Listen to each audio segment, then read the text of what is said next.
It is the 8th of May, 1858.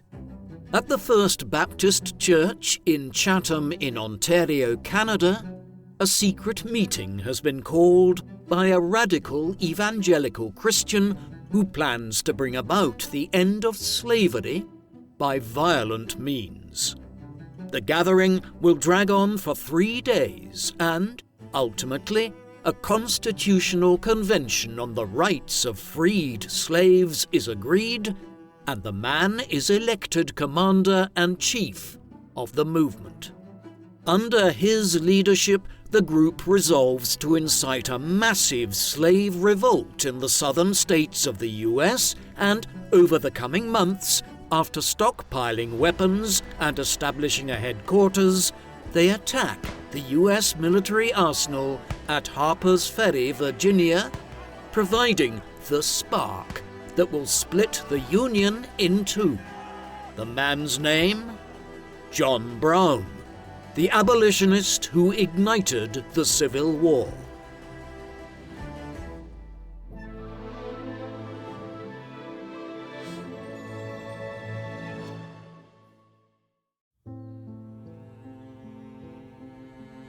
The man known to history as John Brown was born on the 9th of May 1800 in Torrington, Connecticut, some 20 miles west of the state capital of Hartford. His father was Owen Brown, a farmer and shoemaker who would go on to become a wealthy landowner in Ohio. The family claimed descent from Peter Brown, a passenger on the Mayflower back in 1620. Born in 1771, Owen Brown was 5 years old when his father, Captain John Brown of the Connecticut 18th Regiment, marched to join the Continental Army in New York in the summer of 1776, the early stages of the American Revolutionary War against the British. Captain Brown died of sickness within a few months, but his son, Owen, became a firm believer in the ideals of the new American Republic and a vocal advocate for the abolition of slavery, which was already a growing movement in the northern states of the emerging country. In 1793, Owen Brown married Ruth Mills, the daughter of a religious minister. The couple would have 8 children of their own, 5 of whom survived infancy. With the exception of Levi Blakesley, whom the couple adopted from impoverished neighbours, John Brown was the couple's eldest surviving son. The debates about the future of slavery that divided the northern and southern states and that eventually led to the American Civil War remained muted during John Brown's childhood. When he was 5 years old, his family moved to northeastern Ohio, which had been claimed and settled as Connecticut's Western Reserve in the 1790s. While the territory was formally ceded to the federal government in April 1800, the Connecticut settlers retained their titles to the land, and settlement continued into the early years of the 19th century. Owen Brown and his neighbours established new communities based on the religious values of their native New England. Their Puritanism and their belief in the egalitarian ideals of the Revolution combined to shape John Brown's attitude towards slavery. After a 48-day journey driving their oxen from Connecticut to Ohio, Owen Brown built a rudimentary log cabin for his family in Hudson, a township founded in 1799 by Connecticut businessman David Hudson, who also led the local religious community. The white settlers were outnumbered by several Native American communities, but unlike most Christian settlers and even their fellow Connecticut brethren, the Browns were not indisposed to living alongside the indigenous people. As a child, John was comfortable around the Native American communities and later recalled being distraught at losing a yellow marble given to him by an indigenous boy. Young John was sent to school in Hudson, though his attendance was intermittent since his father often required his help at his tannery. He disliked arithmetic, and while he enjoyed reading history and eventually developed a forceful prose style, his writing was riddled with grammatical errors. John Brown was exposed to politics early on, as the boys in Hudson divided into rival gangs called the Federalists and the Democratic Republicans after their parents' political affiliations. The Federalists, whose political agenda was developed in the 1790s by the late Alexander Hamilton as George Washington's Secretary of the Treasury, supported a stronger central government and were the dominant party in the North, while the Democratic Republicans, such as Presidents Thomas Jefferson and James Madison, favored limited central government and were dominant in the South. They should not be confused with either the modern Democratic or Republican parties, which were founded much later in the 19th century. Though the Browns shared Jefferson's vision of a self-sufficient smallholder economy, the Democratic Republicans' defense of slavery ensured that Owen and John were committed Federalists. On one occasion, a snowball fight between the rival groups resulted in the Democratic-Republican boys pelting heavy snowballs at the Federalists. John angrily rushed into the midst of the Democratic-Republicans and sent them reeling. In December 1808, tragedy struck when John's mother, Ruth, died in childbirth. With a large family to care for, Owen Brown quickly married the 20-year-old Sally Root, with whom he had several more children, so that she could raise the children and he could continue working. While John later described his stepmother as a sensible and intelligent woman, he had trouble accepting her into the family and continued to mourn his mother. When John was 12 years old, the War of 1812 broke out between the United States and Great Britain. The British were allied to the Indian Confederacy led by the charismatic Chief Tecumseh, an Ohio-based leader. During the early months of the war, Owen Brown was one of the ranchers who supplied General William Hull's army at Fort Detroit in Michigan with horses and cattle. John frequently accompanied his father on these cattle drives and was appalled by the indiscipline among Hull's men, which led him to take a vow never to serve in the military. On one occasion, when the 12-year-old John made the journey on his own, he befriended a young slave boy owned by the family he was staying with. While John was praised by the master of the house for his maturity, he was appalled by the mistreatment of his black friend. John Brown later recalled that this experience was a major factor in his determination to declare what he called an eternal war with slavery. Thus, his conversion to the anti-slavery cause came at a much younger age to his anti-slavery contemporaries, such as William Lloyd Garrison, Ralph Waldo Emerson, Henry David Thoreau, and Abraham Lincoln, most of whom adopted the cause as adults in the 1830s and 1840s. Brown's anti-slavery convictions were deeply rooted and would overcome his pacifist instincts later in his life. His commitment to the anti-slavery cause was also bolstered by his religious fervor. In 1816, when he was 16 years old, he accompanied his 14-year-old brother Salmon and their friend Orson Oviatt to New England, where the trio enrolled at a school in Plainfield, Massachusetts, before moving on to the Morris Academy in Litchfield, Connecticut, a few weeks later. John hoped to become a minister and wished to study divinity at Amherst College, but low funds and an eye inflammation forced him to return to Ohio. Not long after returning to his family, the 18-year-old John Brown started his own tannery business alongside his adopted brother Levi Blakesley, following in their father's footsteps. Brown would rarely experience much financial success and lacked the ruthlessness of most businessmen. His fortunes were also dependent on the frequent boom and bust cycles of the fledgling American economy.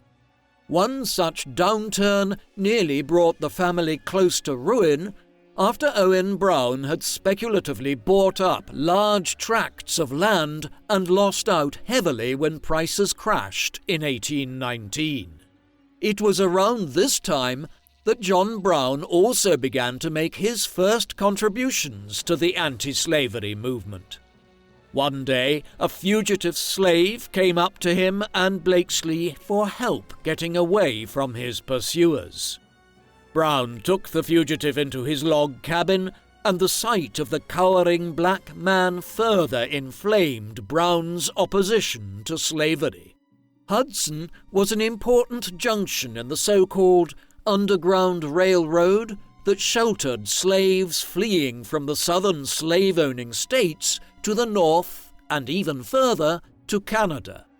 Owen and John Brown were both active in providing the necessary assistance to protect the escapees and help them on their way.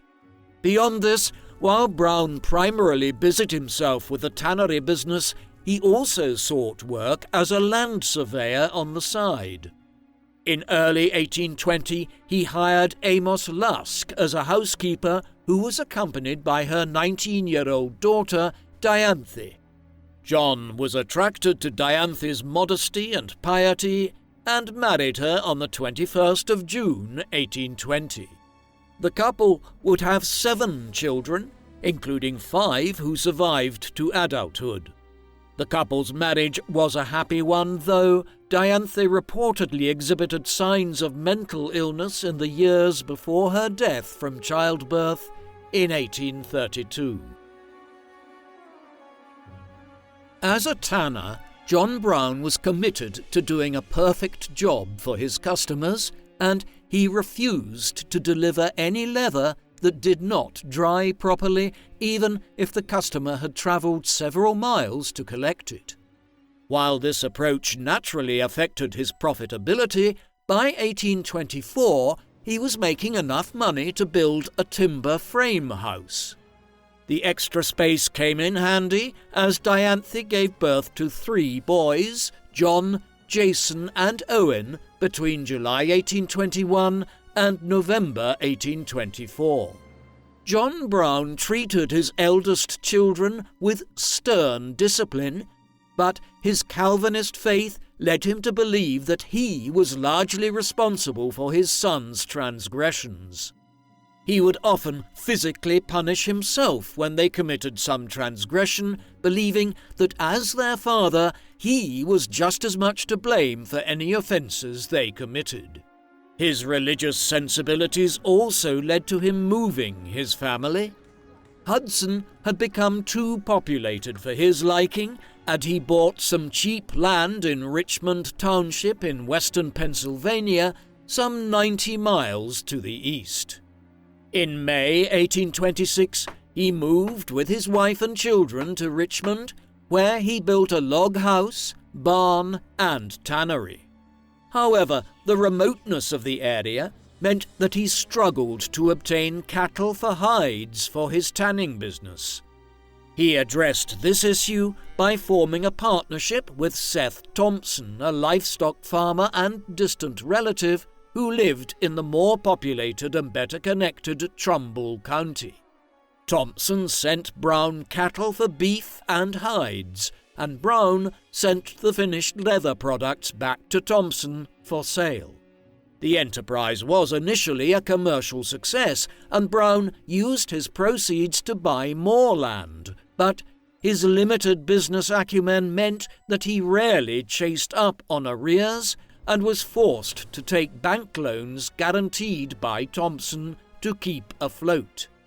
The accumulating debt and Brown's difficulties in servicing it strained the relationship between the two men.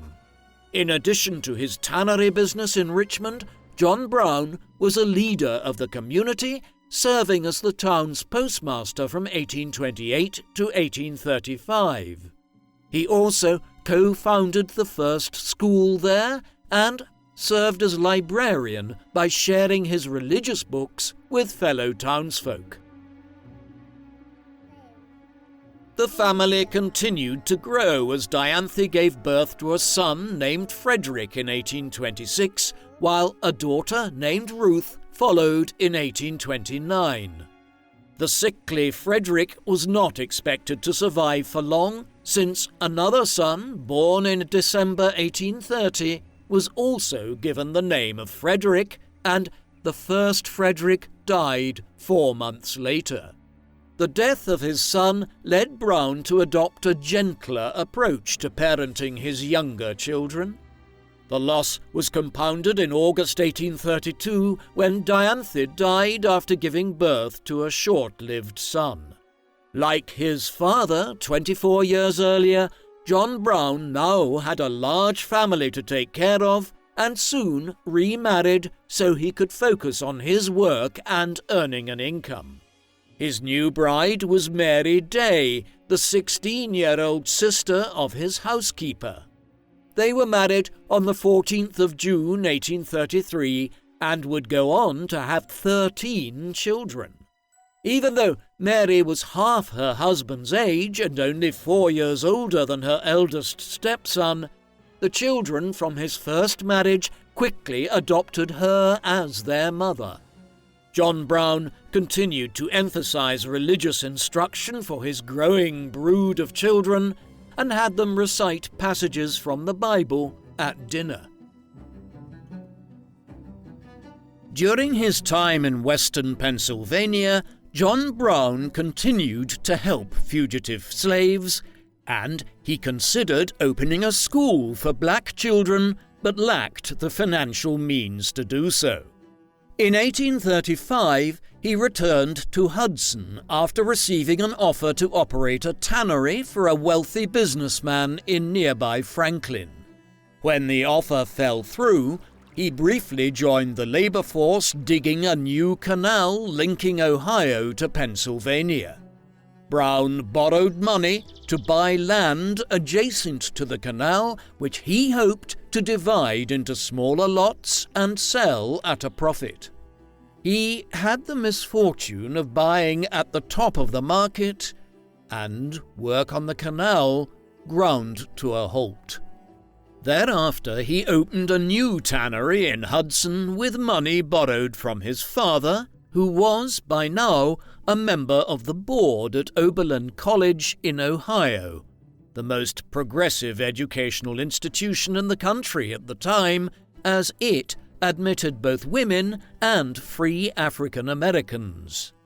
In 1833, Owen Brown co-founded the Western Reserve Anti-Slavery Society, which played a major role in helping escaped slaves, while John Brown soon became a station master on the Underground Railroad by building a hiding place in his tannery barn for fugitives. During this period, he frequently rode with the fugitives fleeing north on the trains at night to convey them to freedom. His sympathy with the black community was rare even in this part of Ohio, and his demand for his black employees to sit at the front of the church at Franklin led to his expulsion from the congregation. Meanwhile, Brown's anti-slavery militancy gained strength in response to a series of violent acts perpetrated by pro-slavery men across the country. In May 1835, Garrison was seized by a mob after giving a speech in Boston, and in November 1837, the anti-slavery journalist Elijah Lovejoy was even murdered in Illinois. When John Brown heard of Lovejoy's murder at a church meeting, he stood up and declared, "Here, before God, in the presence of these witnesses, from this time I consecrate my life to the destruction of slavery."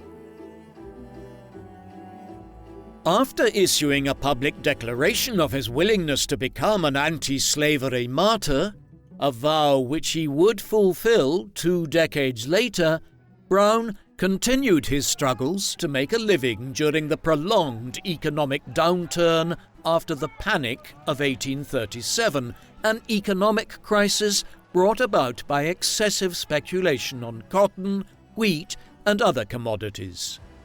Already indebted, he borrowed money from a bank to buy a farm near Hudson called Wetlands. He continued to hold on to his land near Franklin and moved back there in July 1838 after hearing that the state planned to subsidize the completion of the Pennsylvania and Ohio Canal. However, the canal was to be rerouted away from Franklin, ensuring his holdings would not regain their value.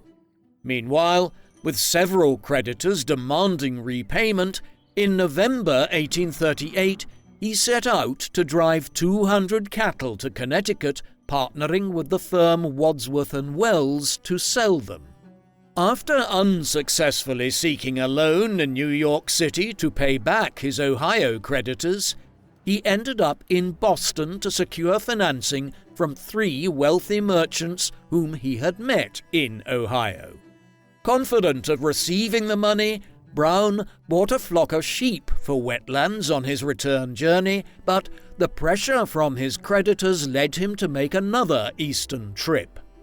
After his hopes of obtaining the loan faded in mid-June 1839, Brown paid his Ohio creditors with $5,500 from Wadsworth and Wells accounts without informing them. Threatened with arrest by his business partners, he acquired $2,800 from a wool merchant named George Kellogg as an advance for a shipment of wool that Brown promised to send him later. Brown immediately sent this to Wadsworth and Wells and avoided imprisonment and returned to Ohio in July. He promised to pay Kellogg back and convinced him he did not intend to defraud him, but never managed to repay in full. With his creditors bearing down on him, John received a lifeline from his father, who arranged for him to survey and develop land owned by Oberlin College in Western Virginia. After carrying out the survey in spring 1840, Brown was offered 1,000 acres of the Virginia land by Oberlin. He was considering an alternative business venture at the time, and by the time he accepted in January 1841, the offer had been withdrawn. Meanwhile, Brown had also been forced to sell many of his possessions and his Wetlands farm at auction. Wetlands was bought by Amos Chamberlain for $1,681, just over a quarter of the price Brown had paid for it. Brown then decided he was unwilling to let go of the farm and armed his eldest sons with muskets when Chamberlain came to take possession. A few days later, Brown and 2 of his sons were arrested by the local sheriff, and Chamberlain moved in.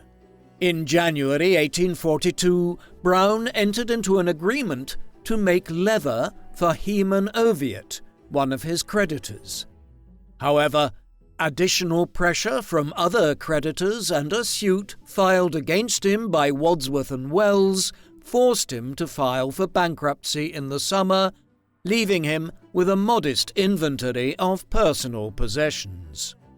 Although this released him from his debts, Brown demonstrated his integrity by making small payments to both Oviatt and George Kellogg, though these modest sums did not come close to the amount he initially borrowed from them. On the back of his financial woes, Brown suffered a terrible tragedy in September 1843 when 4 of his younger children died from dysentery within a month of each other. At the start of 1855, John Brown was 54 years old.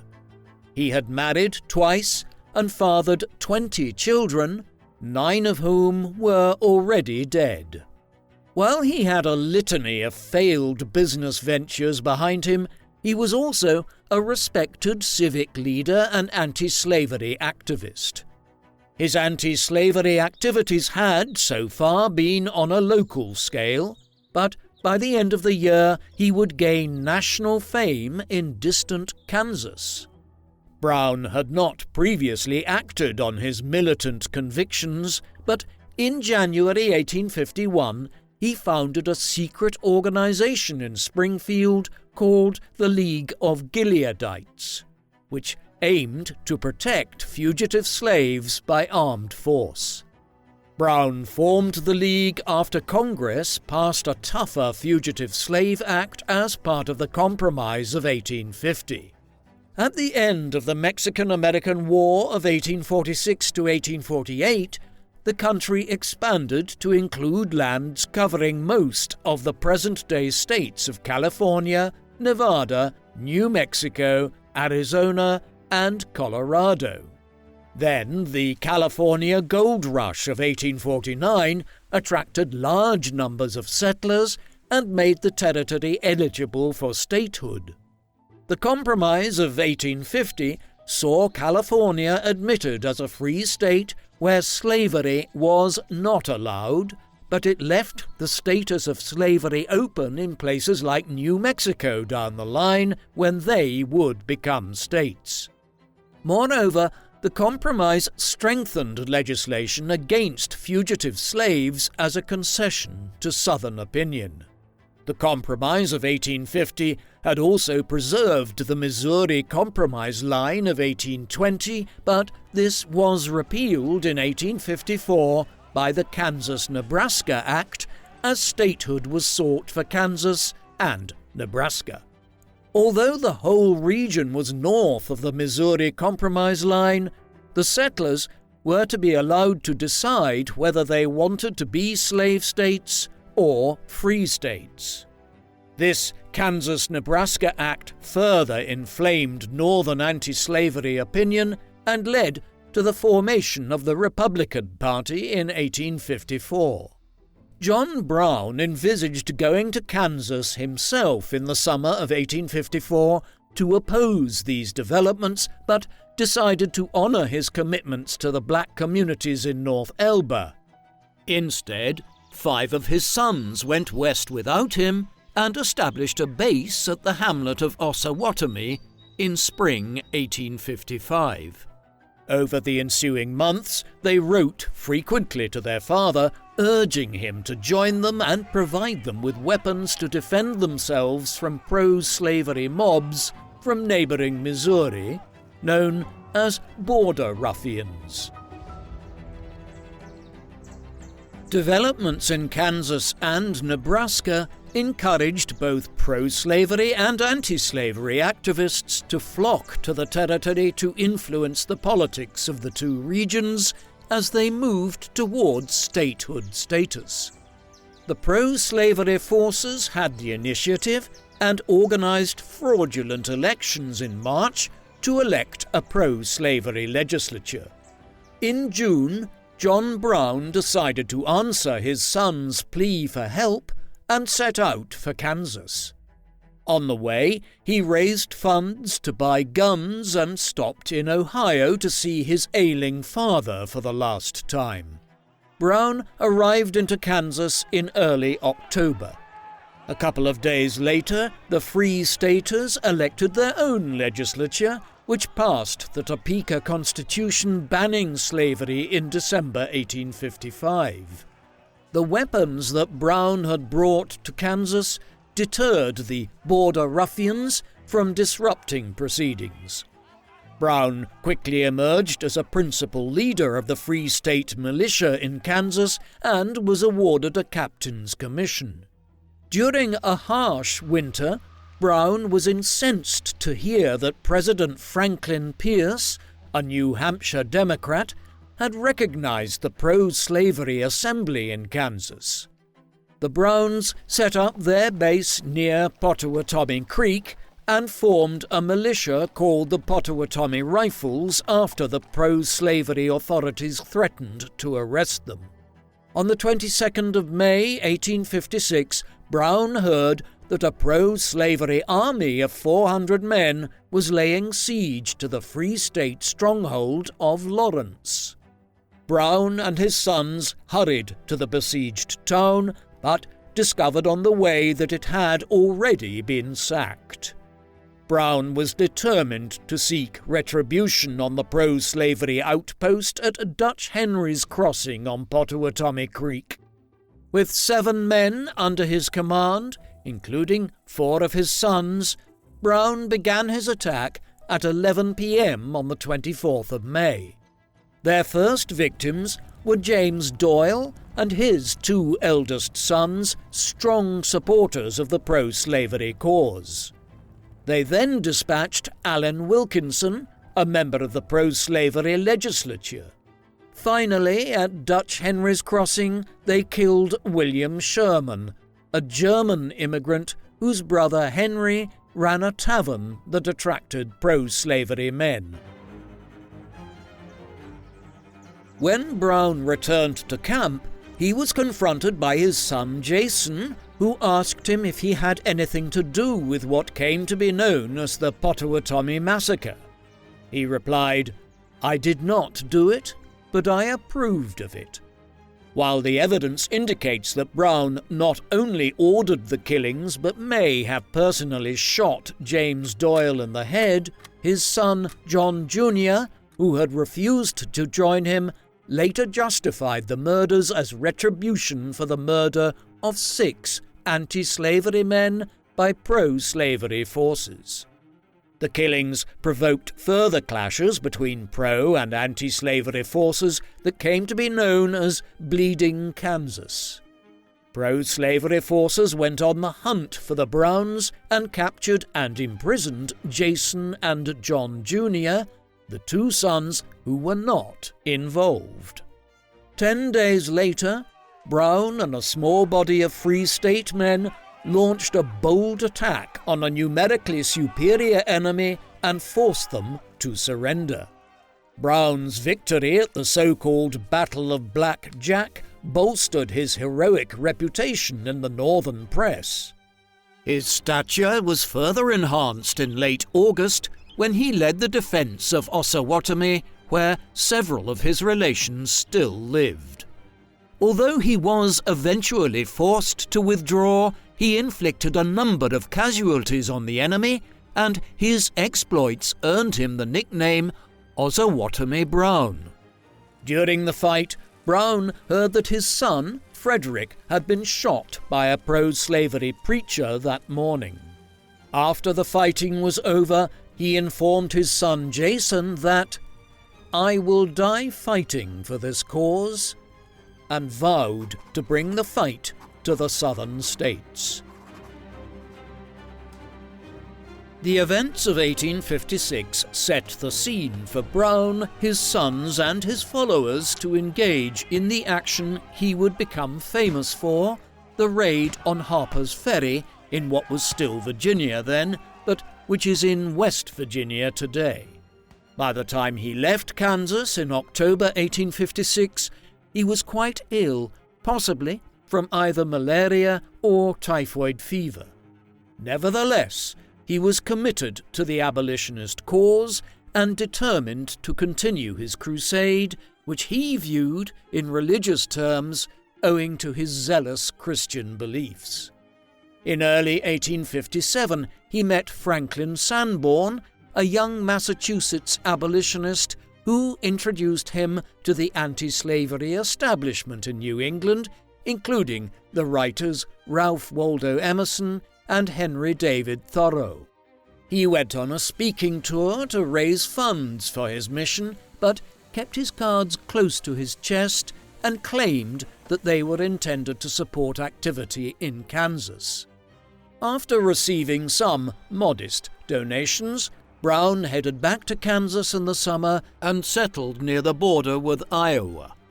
However, Brown's inability to manage his finances proved his weakness once again, as he paid a large advance to Hugh Forbes to train his men, a British mercenary who had served with the Italian nationalist fighter Giuseppe Garibaldi. Forbes took several months to finish his military training manual before briefly joining Brown in Iowa. This period was only significant in that Brown recruited 9 more men for his secret mission to Virginia. Brown had surveyed Western Virginia for Oberlin College in 1840 and was familiar with the region. He identified the Allegheny Mountains as a corridor to launch armed raids into the South to free slaves and escort them north, and had even proposed such a plan to Frederick Douglass in 1847. However, by 1857, he informed Hugh Forbes that he intended not only to instigate a series of raids against slave owners and recruit the liberated slaves into his army, but to arm them by seizing the federal armoury at Harpers Ferry. Brown believed he could hold his own against U.S. federal troops and that his action would motivate anti-slavery allies in New England to take up arms to overthrow the government in Washington. Forbes doubted that he could succeed with a handful of men and soon left Iowa. In December, Brown set up quarters for his recruits in Springdale, Iowa, where he established his training camp. He then left on a fresh fundraising tour in the East. In January 1858, he met Frederick Douglass in Rochester, New York, and spent 3 weeks trying to persuade him of the merits of his proposed plan. Douglass rejected the enterprise as doomed to failure, but by March, Brown received support from a group of men known as the Secret Six. These included Franklin Sanborn, his New York patron Gerrit Smith, the wealthy Massachusetts industrialist George Luther Stearns, the Unitarian ministers Thomas Wentworth Higginson and Theodore Parker, and Samuel Gridley Howe, a doctor who had served in the Greek Revolution against the Turks in the 1820s. Most of them believed that Brown was likely to fail, but they were impressed by his determination and were convinced that slavery could not be abolished peacefully. In May, Brown crossed the border into Canada and convened a meeting at Chatham, Ontario, with 35 black men who helped him draft a new constitution that proclaimed both racial and gender equality. The document named Brown as Commander-in-Chief and set up various executive and legislative posts. At the same time, many viewed Brown's proposed raid on Harper's Ferry as a death wish. He was also disappointed that he failed to recruit the Underground Railroad leader Harriet Tubman, and only came away with one committed follower named Osborne Anderson. Brown had hoped to launch his attack on Harper's Ferry after the Chatham Convention, but his plans were upended by Hugh Forbes, who unsuccessfully demanded money from the Secret Six and disclosed details of the planned rising to an abolitionist congressman. Brown agreed to postpone the attack and go to Kansas to throw off the scent, while the Secret Six sought to distance themselves from him. Brown was compelled to disband his small force, though one of his men, named John Cook, offered to spy for him in Harper's Ferry. Brown grew a long beard when he returned to Kansas, and in December 1858 he launched a raid into Missouri to rescue 11 slaves, killing a slave owner in the process. The raid made national headlines, and over the next 3 months, Brown escorted the liberated slaves north, evading their pursuers and eventually sending them to Canada by ferry in March 1859. Brown's exploits restored the confidence of the Secret Six, who regarded the Missouri raid as a successful rehearsal for Harper's Ferry. After raising further funds in New York and New England during the spring, Brown called on his family in North Elba before making his journey south with his sons Owen and Oliver and a Kansas veteran named Jeremiah Anderson. By early July, having assumed the name Isaac Smith, Brown and his small party arrived at Maryland and found lodgings at a farmhouse that belonged to the late Dr. Robert Kennedy. Located near the Potomac River, the Kennedy farmhouse was a few miles upstream of Harper's Ferry and would serve as Brown's headquarters. He set up a supply hub at Chambersburg, Pennsylvania, to receive arms and men from the north, and ordered his second-in-command, John Henry Kagi, whom he recruited in Kansas, to take care of the logistics. John Brown Jr. agreed to support his father's raid by building up supplies in Ohio, but misunderstood his father's cryptic messages and sent the arms and ammunition in a piecemeal fashion. In order to allay any suspicions, John Brown's daughter Annie and Oliver's wife Martha Brown came down from North Elba to help out at the farmhouse. A few weeks later, Brown's son Watson arrived at Maryland. They were soon joined by Albert Hazlitt, Aaron Stevens, Charles Tidd, and William Lehman, all of whom had been recruited by Brown in Kansas. By late August, the Kennedy farmhouse hosted some 15 men who struggled to avoid detection by neighbors. Brown was incensed to discover that some of his men were sharing sensitive details in letters to family and girlfriends. Meanwhile, Quaker helpers, whom he confided to in Springdale, Iowa, informed other members of the community who opposed Brown's plans and sent word to Secretary of War John Floyd, who regarded the warning as a hoax, since it erroneously referred to an armoury in Maryland. Though supplies continued to trickle in from the north, Brown was running out of money. Thus, in mid-August, John Brown finally revealed to his recruits his plan to seize Harper's Ferry. The plan was opposed by most of the party, and his 3 sons were among the loudest objectors.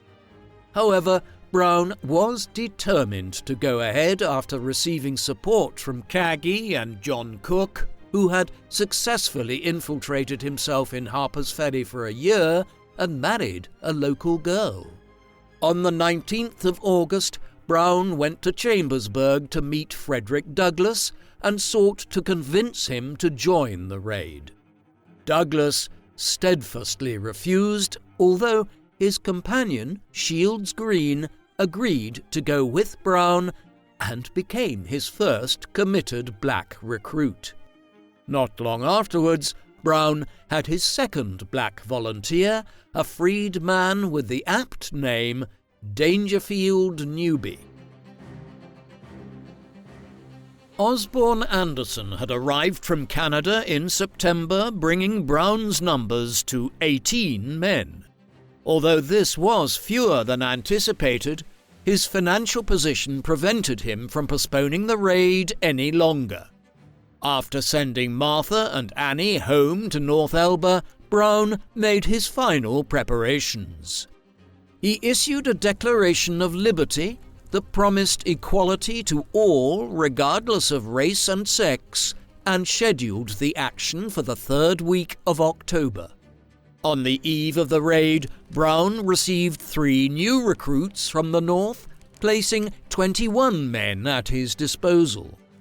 On the morning of Sunday the 16th of October 1859, Aaron Stevens read out the Chatham Constitution to the men.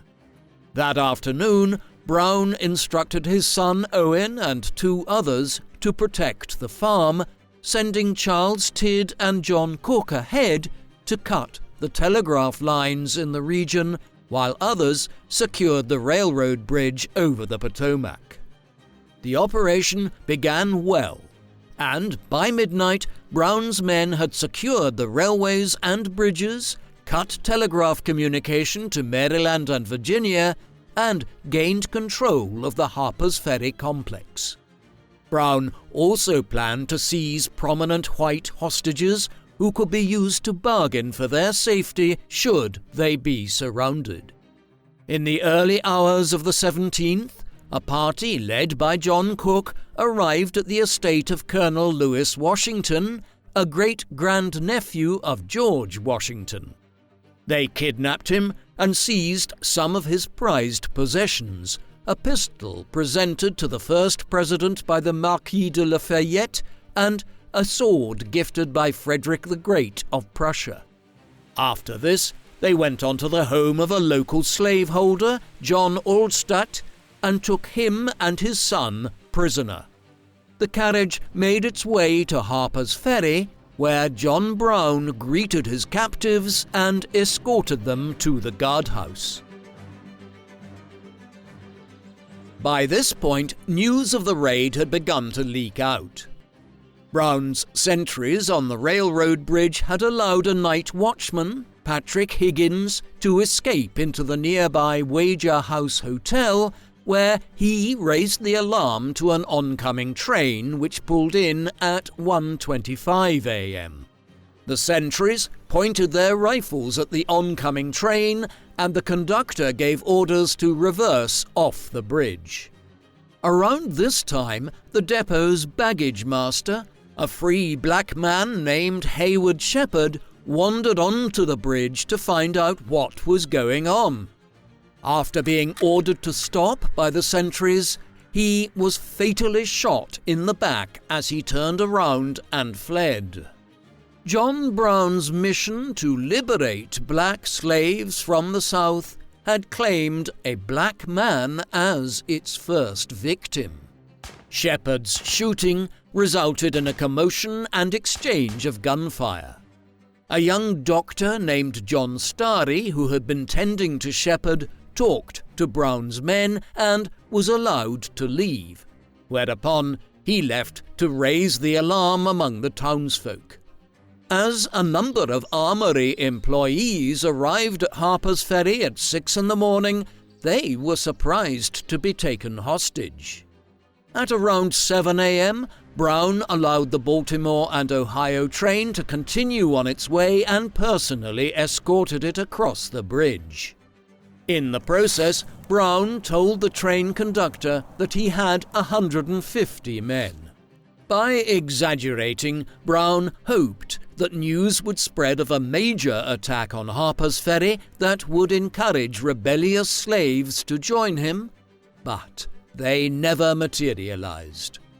At around this time, the raid claimed its second fatality, when the tavern keeper, Thomas Burley, was fatally shot while exchanging fire with Brown's men at the Armoury Gate. Based on intelligence gathered by John Cook, Brown hoped that the white townsfolk would be sympathetic to his aims or at least stay out of the way. He dispatched notes assuring them of his peaceful intentions, but the townspeople were not convinced and grabbed a cache of weapons from a remote storehouse in the Armoury complex. Meanwhile, John Starry had sought help from Charlestown, the administrative center of Jefferson County, where 150 men had gathered to march on Harper's Ferry. The Charlestown militia approached Harpers Ferry from Maryland and overpowered Brown's sentries with support from the townsfolk. Dangerfield Newby left the armoury to support his comrades and was shot dead. The loss of the bridge isolated Brown's men in the armoury and cut their communications to Maryland. Brown's men were also now split into 3 groups that were unable to link up with each other. Brown himself led his party and 10 of his most prominent hostages into an engine house to make his stand. With the engine house targeted by heavy gunfire and Brown's men struggling to fire out from it, he sent one of his hostages to negotiate a ceasefire under a flag of truce, escorted by William Thompson. The besieging party responded by refusing any talks and taking Thompson captive. Another hostage, Archibald Kitzmiller, the armoury superintendent, offered to make a second attempt. Brown agreed to send Aaron Stevens and his son Watson as escorts. Kitzmiller led them into a narrow path where the 2 men were shot and he escaped into the wager house himself. The fatally wounded Watson was brought back to the engine house while Stevens lay bloodied on the street.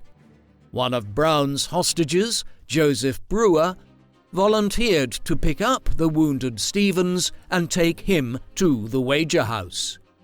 Meanwhile, the 20-year-old William Lehman had lost his nerve and sought to slip away, only to be caught and shot by his pursuers. John Henry Caggie was holed up at Hall's Rifle Works as part of a party of 5, including a slave each from the Oldstadt and Washington estates. Caggie and 2 others were killed while making their escape. The other 2 were taken prisoner. As the fighting continued in Harpers Ferry, Brown's men killed 2 prominent men, the slave owner, George Turner, and Fontaine Beckham, the town's mayor. The enraged townspeople responded by shooting their captive William Thompson in retribution. At around 4 o'clock, a second party of volunteers, led by Captain Ephraim Albertis, approached the engine house and began firing. They helped Brown's less valuable hostages escape from the adjoining guardroom, but failed to storm the engine house. John Cook and Charles Tidd were stationed at a Maryland schoolhouse, where they conveyed more supplies from the Kennedy farmhouse. In the absence of orders from Brown, they stayed put, but after seeing Harper's Ferry under siege, Cook fired at the attackers, drawing fire away from the engine house and forcing them to retreat. In the engine house, 2 more defenders fell in action, including Brown's youngest son, Oliver. Colonel Robert Baylor, the Virginia officer who had taken command of the town forces, demanded Brown's surrender. Brown refused, and instead proposed to be allowed to cross over to Maryland, release the hostages unharmed, and be given the opportunity to make their escape. Late in the night, a small force of 90 Marines, commanded by Colonel Robert E. Lee and the young cavalryman Jeb Stuart, arrived on the scene.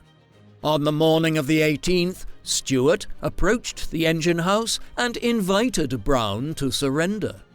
When Brown refused, he immediately ordered the storming party of 12 Marines to advance. After several attempts, the Marines broke through. During the intense firefight, 2 Marines were shot, 1 fatally, and 2 of Brown's remaining men also fell. Brown himself was struck by First Lieutenant Israel Green and taken captive, as were 3 other survivors in the engine house, while the hostages escaped unharmed to the cheers of the onlookers. Of the 22 men who had participated in the raid, 10 were dead or fatally wounded, 5 were in captivity, including Brown and Stevens, both of whom were not expected to live long. The remaining 7 escaped, though only 5 made it to safety in the north, and John Cook and Albert Hazlitt were later captured and executed. After further examination, none of the 3 wounds Brown sustained were deemed fatal, and he was well enough to be questioned by Virginia Governor Henry Wise, who had taken charge of the legal proceedings. Brown responded to the interrogation courteously, calmly justifying his actions by telling the Southerners that he believed they were guilty of a crime against God and human decency. Although Harpers Ferry was federal property, Wise decided to charge Brown with treason against the state of Virginia, even though none of the defendants were Virginians. The trial that began at the courthouse in Charlestown on the 25th was a foregone conclusion. Brown refused suggestions that he should claim he was insane, and on the 31st of October 1859, he was found guilty of 3 capital crimes. As word reached the north, Samuel Howe and Gerrit Smith distanced themselves from Brown, while the other members of the Secret Six fled to Canada. Frederick Douglass, though opposed to the raid, also left for Canada before going to England for a scheduled speaking tour. However, Henry David Thoreau defended Brown on the grounds that he resisted unjust laws. At his sentencing on the 2nd of November, Brown admitted that he had been fairly convicted under Virginia law, but appealed to the higher law of God, invoking the golden rule that, "Whatsoever I would men should do to me, I should ever so to them." Brown ended his speech with a forceful cry, "Now, if it is deemed necessary that I should forfeit my life for the furtherance of the ends of justice, and mingle my blood further with the blood of my children, and with the blood of millions in this slave country, whose rights are disregarded by wicked, cruel, and unjust enactments, I submit. So let it be done."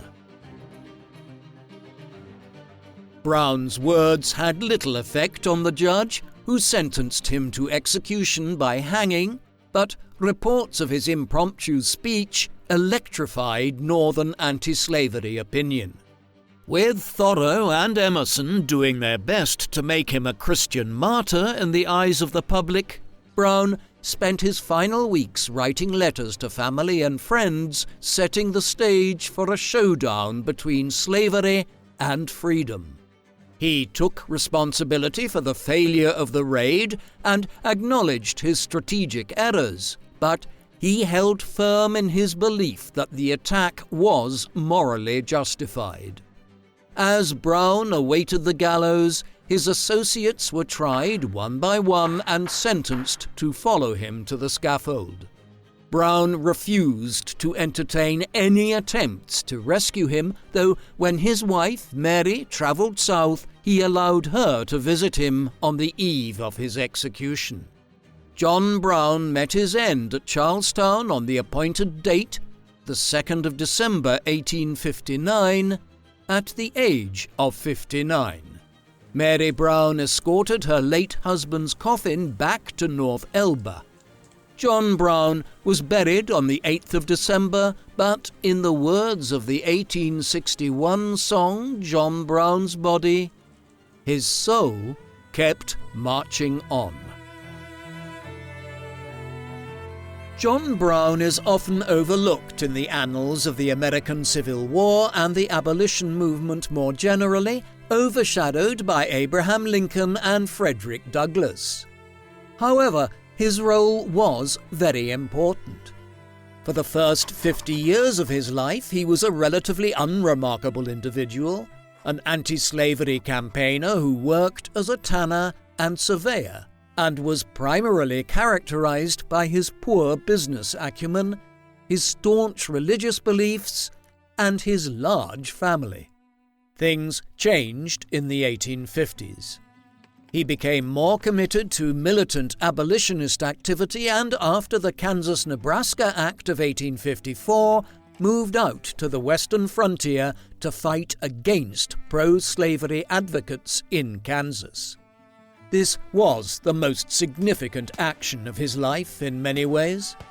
The violence in Kansas in the mid-1850s, which Brown played a central role in, brought the slavery issue back onto the national agenda after decades of politicians trying to ignore it, even as the rest of the Western world was banning slavery. Afterwards, Brown determined that he would try to instigate a popular revolt in the southern states himself. The raid on Harpers Ferry in October 1859, if judged from a military perspective, was a complete fiasco.